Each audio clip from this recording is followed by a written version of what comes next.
My cultural exposure experience focused on the elderly women within a faith-based community.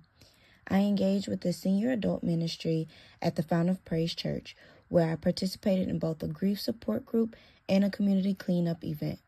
These experiences allowed me to observe cultural values, community dynamics, and coping mechanisms within the population.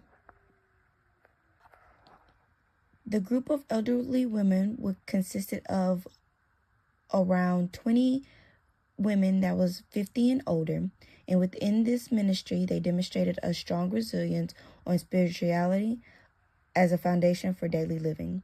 Practices such as prayer, engagement with the scripture, and active participation in church actively are central to their identities. Spirituality is not just a belief system with them, but a coping framework, especially when navigating grief, health challenges, and aging. These women often interpret life experiences through a faith-based lens, which provides meaning, comfort, and direction for them.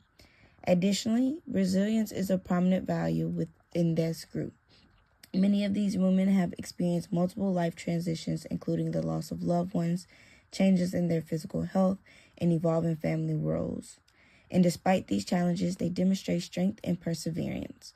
Another important element is their interdependence within the community. Rather than functioning in isolation, they rely heavily on one another for emotional, spiritual, and social support. Within these events I attended, I learned that they faced multiple layers of oppression that impacted their lives and their experience. Ageism, which is a significant issue, often resulted in their voices being minimized or overlooked in both the society and healthcare systems. This led to feelings of invisibility and decreased autonomy. It was also gender-based expectations having historically placed on women as caregivers that often prioritizing others' needs above their own that contributed to their emotional suppression and delayed help-seeking behaviors. Additionally, there were disparities in access to mental health care, particularly for older adults within the minority and faith-based communities. This cultural stigma surrounded their mental health discouraged them from seeking professional counseling instead of relying on spiritual coping. These factors collectively influence how they process their grief, express their emotions, and engage in the support system. While attending the two events through the senior adult ministry, the grief support group participants openly discussed their experiences with their loss. The environment was supportive and allowing individuals to express emotions while also receiving encouragement through shared faith in Scripture.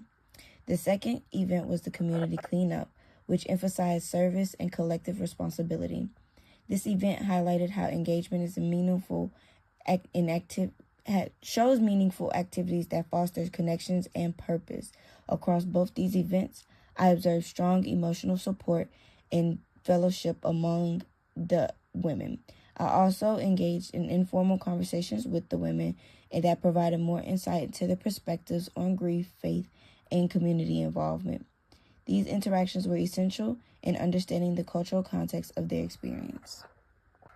The first key takeaway was the central role of faith as a coping mechanism.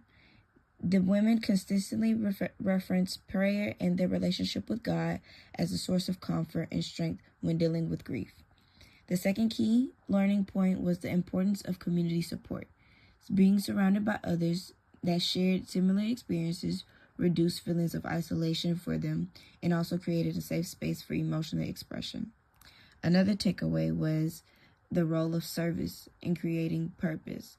They create many activities within the community, such as the community cleanup, that allow them to remain active and be contributors within their environment.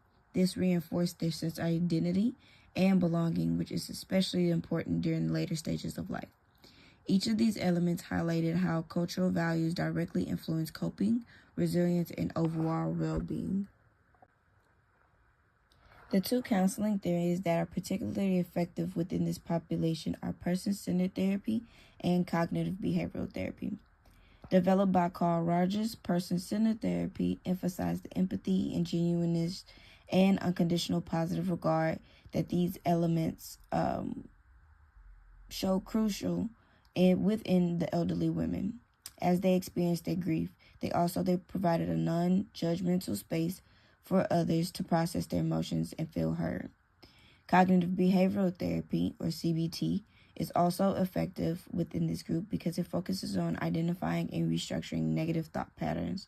For example, when the women express them experiencing grief and how they struggle with the feelings of helplessness or guilt, not knowing they were using CBT, it helped them, as they kept talking, it helped them challenge their thoughts and develop healthier coping strategies. And importantly, it adapted to the incorporated spiritual beliefs, making it culturally responsible for that faith-based population. For the counseling applications, in counseling practice, it is essential to integrate spirituality when it is meaningful to the client. This may include incorporating prayer, scripture, or faith-based discussions within therapy. Group therapy can also be highly beneficial as it mirrors the supportive environments observed within this community. Practicing cultural humility is crucial as counselors must remain open, self-aware, and respectful of the client's cultural background.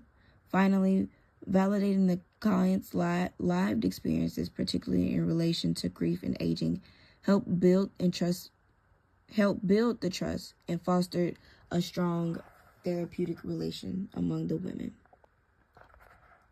Within this experience, it showed an emotional impact on women that are older. They're often overlooked and not really thought about.